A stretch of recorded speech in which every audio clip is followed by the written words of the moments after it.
अस्सलाम वालेकुम, welcome to our YouTube channel cutting and stitching ideas. आज की वीडियो में हम लोग चाइनीज़ कॉलर बनाना सीखेंगे। एम्ब्रॉयडरी पट्टी के साथ बिल्कुल आसान तरीके से बनाना सिखाऊंगी आप लोगों को। ये आज की वीडियो बहुत ज़्यादा इंपॉर्टेंट होने वाली है, बिगनर्स के लिए भी और आप सबके लिए।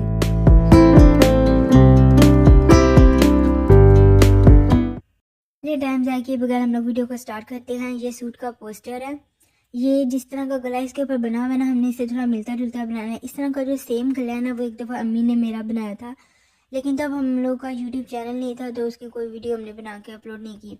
से उस सूट की ओवरऑल वीडियो हम लोगों ने अपलोड की हुई है यूट्यूब पे, और उसका लिंक डिस्क्रिप्शन में लगा दूँगी, आप जाकर देख सकते हैं। आज हम लोगों ने बनाना है एम्ब्रॉयडरी पट्टी से चाइनीज़ कॉलर। बिल्कुल आसान तरीके से समझाऊंगी आप लोगों को, और कोई इसमें रॉकेट साइंस नहीं है, बहुत आसान तरीके से बन जाता है। आप लोगों ने बस ये करना है कि जो छोटी छोटी टेक्निक्स होती है उन पर ध्यान देना है और वही करना है। अब हमने यहाँ पे सबसे पहले जो एम्ब्रॉयडरी पट्टी है ना, उसकी हम लोगों ने यहाँ पे मेजर कर लेना है। ये 1 इंच से 1 पॉइंट कम है। साथ जो दूसरी पट्टी है उसकी चौड़ाई 2.5 इंच है, और जो एम्ब्रॉयडरी वाली पट्टी है इसकी लंबाई जो है वो 38 इंच है। यहाँ पर आप लोगों ने भी अपनी इंच टेप की मदद से मेजर कर लेनी है। और जो ये दूसरी पट्टी है इसकी भी 38 इंच है। ये जो दूसरी वाली पट्टी है ना, इसके नीचे हम लोगों ने बुकरम लगाई हुई है। इससे कपड़ा हार्ड हो जाता है और जब डिज़ाइन बनता है तो वो बहुत प्यारा और नीट बनता है। ऐसे भी अगर आपने एम्ब्रॉयडरी कपड़े को अच्छी तरह से बिठाना हो तो उसके नीचे कपड़ा ज़रूर लगाना पड़ता है पेपर पट्टी के साथ। उससे जो है ना कपड़ा अच्छी तरह से बैठ जाता है। अगर आप सिंपल लगाते हैं ना, तो एक तो वो विजिबल होता है नीचे से, और दूसरा ये कि उस पर बुम पड़ जाते हैं, जिसे कहते हैं ना जोल पड़ जाना, वो पड़ जाते हैं, तो वो नीट नहीं लगता है। इस तरह से आपका नीट बन जाता है। आप लोगों ने बिल्कुल इस एम्ब्रॉयडरी के एंड पे सिलाई लगा लेनी है, ताकि जो नीचे वाली पेपर पट्टी है ना वो नज़र ना आए। और फिर इस तरह से आप लोगों ने इसे फोल्ड करके देख लेना है कि आप लोगों की सिलाई सही लगी है, और फिर आप लोगों ने इसको इस्त्री के साथ जो है अच्छी तरह से बिठा लेना है। क्योंकि ये जो कपड़ा है ना, ये ऑर्गेन्जा का है, तो इसको अच्छी तरह से आप बिठा लेंगे इस्त्री के साथ, तो फिर आपकी सफाई मज़ीद बढ़ जाएगी। इसी तरह छोटी छोटी चीज़ों का ख्याल रख के आपको डिज़ाइन में जान आ जाती है। और जो टेलर्स होते हैं वो भी इसी तरह से ही काम करते हैं, और इसके अलावा कोई रॉकेट साइंस नहीं होती। इससे वो इतना प्यारा डिज़ाइन निकाल लेते हैं और सूट में जान आ जाती है। यहाँ पर हम लोगों ने जो पट्टी फोल्ड की थी ना एम्ब्रॉयडरी वाली, इसके साथ साथ हम लोगों ने सिलाई लगाना शुरू कर देना है। ये जो एम्ब्रॉयडरी है ना, इसके ऊपर आप लोगों ने सिलाई नहीं लगानी, वरना डिज़ाइन थोड़ा ख़राब हो जाएगा। आप लोगों ने इसके साथ साथ रख के सिलाई लगा लेनी है। फिर आप लोगों ने 1 इंच की मेजरमेंट करनी है, जितनी वहाँ पट्टी से लेके 1 इंच तक होगी, और इससे जो एक्स्ट्रा होगा उसको कैंची के साथ काट देना है। यहाँ पे जितना भी रफ पार्ट है ना, उस सब को काट देना है, और फिर बिल्कुल नीट पट्टी बन जाएगी। इसके बाद आप लोगों ने लगाना है चेस्ट के नीचे निशान, 14 इंच का लगा लेना है। यहाँ ये चेस्ट से ना थोड़ा सा नीचे होती है, यहाँ तक हम लोगों ने गला लेके आना है, तो इस वजह से ये निशान लगाया है। और 2.5 इंच जो है वो गले की जो है चौड़ाई रखी है। उसके बाद हम लोगों ने जो पट्टी है उसको रखना है दूसरी पट्टी के साथ, एम्ब्रॉयडरी पट्टी के साथ, और फिर इसको इसके साथ मेजर कर लेना है हम लोगों ने।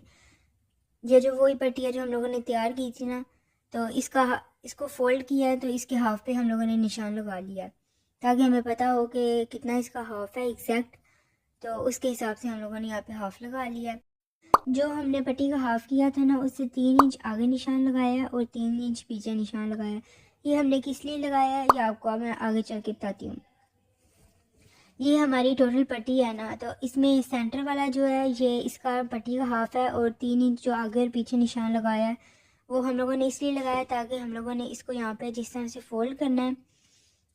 और ये जो है ना, ये गले के लिए है, तो इसको हम लोगों ने पहले इस तरह से फोल्ड करना है, और फिर इसको दोबारा से ऐसे फोल्ड करके ना इस तरह की शेप ले आनी है। आप लोगों ने अच्छी तरह से फोल्ड कर लेना है, और इसको लेवल में रखना है, मतलब इसको बराबर रखना है, ताकि जब आप क्योंकि आगे भी आप लोगों ने स्टिचिंग करनी है ना और निशान लगाने हैं, तो आप लोगों को फिर बाद में प्रॉब्लम ना हो, इस वजह से। अब भी यहाँ पर आप लोगों ने इसको अच्छी तरह से बिठा लेना है।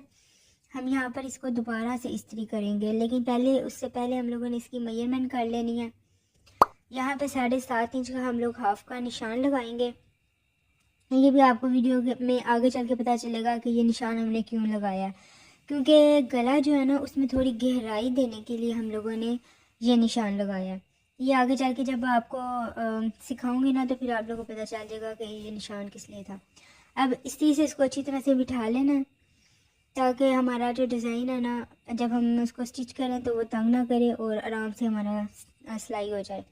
इस तरह से हम लोगों ने इसे सेट कर लेना है। पहले तो हम लोगों ने इसकी मेजरमेंट कर ली है ना, अब हम लोगों ने इसे कपड़े पे रखना है। कपड़े पे हम लोग पहले ही 2 निशान लगा चुके हैं, एक 2.5 इंच का गले की चौड़ाई के लिए और एक हमने लगाया 14 इंच का निशान जो कि इसकी लंबाई थी और ये चेस्ट के नीचे तक का निशान है, वो हम लोगों ने निशान लगाया। यहाँ पर हम लोगों ने पेपर पट्टी भी लगाई हुई है, ज़ीरो बुकरम लगाई हुई है ताकि हमारा जो डिज़ाइन है वो नीट बने। और इसका जो हाफ है उसका निशान भी हम लोगों ने लगा लेना और वो है 7.5 इंच। हमने पट्टी पे भी 7.5 इंच का निशान लगाया था, यहाँ पे भी हम लोग निशान लगा रहे हैं। जिस तरह हम लोगों ने इसको फोल्ड करके रखा था ना, तो इस तरह हम लोगों ने इसे पट्टी पे रख के देखा है, बिल्कुल परफेक्ट मेजरमेंट हमारी आई है। अब ये जो है ना 7.5 इंच का निशान जो हमने लगाया है, इसको हम लोगों ने इस तरह से सेट करना है, थोड़ा सा खम दे देना है इसके पास करना है, तो इतनी प्यारी शेप आ जाएगी। तो इस तरह सेट करके अपनी तसल्ली करने के बाद आप लोगों ने क्या करना है कि इसकी जो एम्ब्रॉयडरी है ना उसकी हमने मेजरमेंट करनी है, वो है 1 इंच से 1 पॉइंट कम बनती है। ये हम लोगों ने इसलिए किया है क्योंकि हम लोगों ने डबल निशान लगाने हैं ना यहाँ पर। तो अब यहाँ पर जो हमने निशान लगाए हैं उनके ऊपर स्केल के साथ लाइनें लगा लेनी है।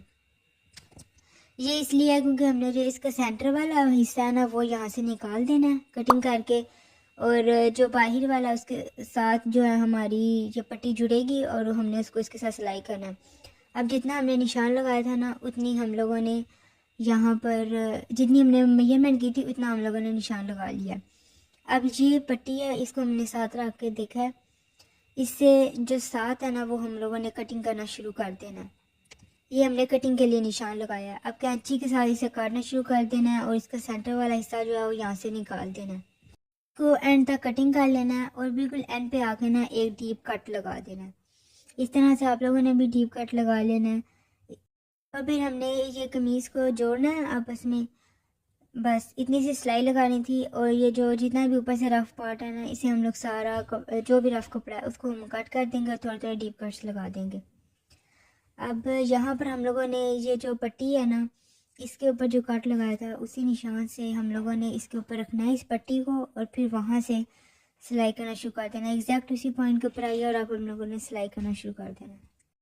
अब इस सारी पट्टी को आप लोगों ने सिलाई करते जाना है और आप लोगों ने क्या करना है कि आगे भी हाथ रखना है। जो कपड़ा आपका सिलर है ना इसको भी आपने पकड़ के रखना है, उससे झोल नहीं आते कपड़े में और कपड़ा बिल्कुल सेट रहता है। ये जो साथ में हम लोगों ने एक छोटा सा टूल कह लिए लगाया हुआ है या इंस्ट्रूमेंट लगाया हुआ है, वो इसलिए लगाया कि कपड़ा जो है ना वो बिल्कुल सीधा रहे और जो है ना हमें सिलाई में तंग ना करे। लेकिन आप लोगों ने कपड़े को पीछे से लाजमी पकड़ के रखना है, तो आपकी सिलाई जो है ना वो सही बैठती है और अच्छे तरीके से सूट सिलाई हो जाता है। आप आगे हाथ नहीं रखते तो फिर सिलाई में झोल पड़ते हैं और सिलाई उस हिसाब से नीट नहीं बनती जितनी आप चाहते हैं ना, और कपड़ा जो है वो भी ख़राब होने लग जाता है। तो इस वजह से आप लोगों ने जो है इसके साथ रखना है हाथ और फिर आपने सिलाई करना है। अब जितना कट लगाया था ना बिल्कुल उसी निशान के ऊपर सिलाई ख़त्म कर देनी है, उससे आगे नहीं करनी। और अब हम लोगों ने इस सिलाई के ऊपर सिलाई करनी है। इस सिलाई से आप लोगों ने बिल्कुल भी आगे पीछे नहीं करनी, नीट गला नहीं बनेगा। तो आप लोगों ने क्या करना है कि इसके साथ ही बिल्कुल सिलाई करनी है, और अगर आप आगे पीछे करेंगे तो कपड़ा कम और ज़्यादा हो सकता है। तो आप लोगों ने इस चीज़ का ध्यान रखना है कि बिल्कुल इस सिलाई के ऊपर आप लोगों ने सिलाई लगा लेनी है। इसको इसके ऊपर लगाने का ये मकसद है कि जब हम लोग इस कपड़े को सीधा करेंगे ना तो बिल्कुल एक अलग से कोई लाइन वहाँ पे नज़र नहीं आ रही होगी, बिल्कुल नीट तरीके से आपका गला बन जाएगा और पता भी नहीं चलेगा कि कहाँ सिलाई लगी है। इस तरह से आप लोगों का गला बनेगा। और आप लोगों ने क्या करना है इसके अंदर वाला जो कपड़ा है उस पर डीप कट लगा लेना। ये जो जहाँ पर खम आएगा ना उसको जब आपने डीप कट लगा लेना तो आपकी पट्टी बिल्कुल बैठ जाएगी। और क्योंकि जो ये वाले पार्ट होते हैं ना जहाँ पे थोड़ा सा खम देना होता है वहाँ पे कपड़ा उठ जाता है, तो जब आप नीचे डीप कट लगा दें तो वो अच्छी तरह से बैठ जाता है। इसके बाद हम लोगों ने इसकी जो है ना वो इस्त्री फेर के भी इसको बिठाया था, लेकिन जो गले की साइड है उस पर भी आपने 2 डीप कट्स लगाने हैं। 4 डीप कट्स आपने लाजमी लगाने हैं अपने गले को बैठाने के लिए, और बिल्कुल डिज़ाइनर लुक देने के लिए आप लोगों ने इस गले को जो है ना 4 डीप कट्स लाजमी लगाने हैं। ये जो सेंटर वाला हिस्सा उसका खाली था, उसके लिए ये पट्टी हम लोग तैयार कर रहे हैं। ये इसके अंदर लगानी है। इसकी मेजरमेंट की है तो 7.5 इंच बनी है, और पट्टी भी आप लोगों ने 7.5 इंच की तैयार कर लेनी है। वो हमने इसके दरमियान में लगानी है। और जो आप इस बैंड के अंदर या इस पट्टी के अंदर आप लोग देख रहे थे ना, रफ पार्ट है, उसको आप ओवरलॉक भी कर सकते हो और उसकी तरपाई भी कर सकते हो। जो आपको आसान लगे आप वो कर सकते हैं। इस गले को पिन लगा कर सेट कर लिया जो हम लोगों ने इसके अंदर रखा था। इसके अंदर आप ग्लू लगा कर भी इसको सेट कर सकते हैं, जिस तरह आपको आसान लगे ना, क्योंकि अक्सर जो है ना हम लोग ग्लू भी यूज़ करते हैं गला बिठाने के लिए, ताकि जो हमारा डिज़ाइन है वो अच्छी तरीके से बन जाए। लेकिन यहाँ पर हम लोगों ने सुई लगाई भी, आप ग्लू भी लगा सकते हैं। और सिलाई के ऊपर ही सिलाई लगाना शुरू कर देना है। लेकिन वही बात कि इससे आपका गला नीट होगा, डबल सिलाई नज़र आएगी तो वो बहुत बुरा लगेगा। इसलिए आपने इस सिलाई के ऊपर ही सिलाई लगाना शुरू कर देनी है और इस पट्टी को सिलाई कर लेना है। और ये जो इसके अंदर वाला पार्ट है ना, इसको आप तरपाई भी कर सकते हैं और ओवरलॉक भी कर सकते हैं। जो आपका दिल करा वो कर सकते हैं। कपड़ा लग रहा है, आप लोग जल्दी से हमारे चैनल को सब्सक्राइब कर दें और साथ ही बेल आइकन के बटन को प्रेस कर दें, ताकि हमारी हर आने वाली वीडियो के नोटिफिकेशन आपको मिलते रहें। क्योंकि आगे भी हम बहुत अच्छे अच्छे डिज़ाइन आप लोगों के साथ शेयर करने वाले हैं, और बिल्कुल आसान तरीके से, जिससे आपको बहुत ज़्यादा आसानी होगी। और आपने मुझे कमेंट सेक्शन में भी लाजमी बताना है कि आप लोगों ने ये गला बनाया है तो किस तरह का आपको लगा है। और अगर ये वीडियो पसंद आई हो तो ज़्यादा से ज़्यादा इस वीडियो को लाइक कर दें और अपने फ्रेंड्स एंड फैमिली मेम्बर्स के साथ भी शेयर करें। इस सिलाई की जर्नी में आप हमारे साथ शामिल हो। ये यहाँ पे टोटल सिलाई लग चुकी है। ये जो एक्स्ट्रा कपड़ा है ना, इसको आप लोगों ने फोल्ड करके तरपाई कर लेनी है या ओवरलॉक करवा लेना है। जो आपको इजी लगे आपने वो कर लेना है। इसकी फ्रंट लुक आप लोगों को दिखाती हूँ। ये देखिए कितना प्यारा चाइनीज़ कॉलर तैयार हुआ है और बिल्कुल आसान तरीके से आपको समझाया गया है। आपको अंदाज़ा हुआ होगा कि किस तरह से टेलर्स जो हैं वो इतना प्यारा गला बना लेते हैं। सिर्फ वो ये छोटी छोटी बातों का ख्याल रखते हैं, जिनकी वजह से उनके कपड़े में जान आ जाती है। वो जो भी डिज़ाइन बनाए वो इतना प्यारा बनता है। आप लोग भी इन छोटी छोटी बातों का ध्यान रखा करें जो आपको वीडियो में बताई जाती हैं, और कमेंट सेक्शन में आकर लाजमी बताया करें कि आपको वीडियो कैसी लगती है। वो मुझे अपनी दुआओं में याद रखिएगा।